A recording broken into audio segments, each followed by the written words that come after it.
Iraq's Prime Minister will seek President Barack Obama's help to acquire billions of dollars in drones and other U.S. arms to fight Islamic State of Iraq and the Levant, ISIL, during a U.S. visit next week, a senior Iraqi official said.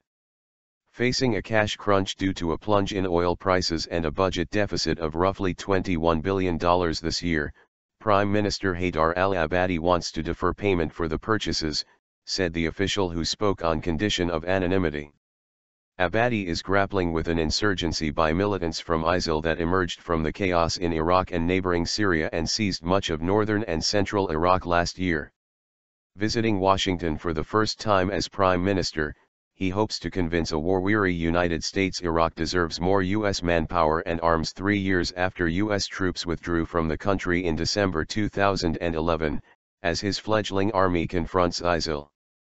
ISIL is everybody's problem now, said the Iraqi official.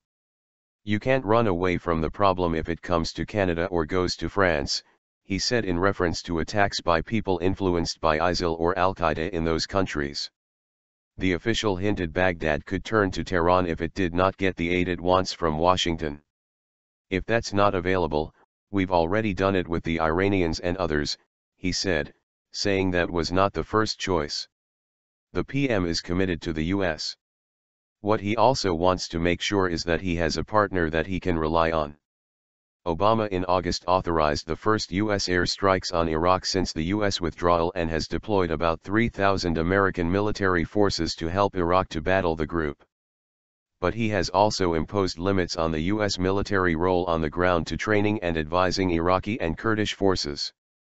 The official said Abadi, who is to meet Obama on April 14, wanted to explore obtaining a series of advanced weapons, including unarmed drone aircraft, Apache attack helicopters manufactured by Boeing CO and ammunition.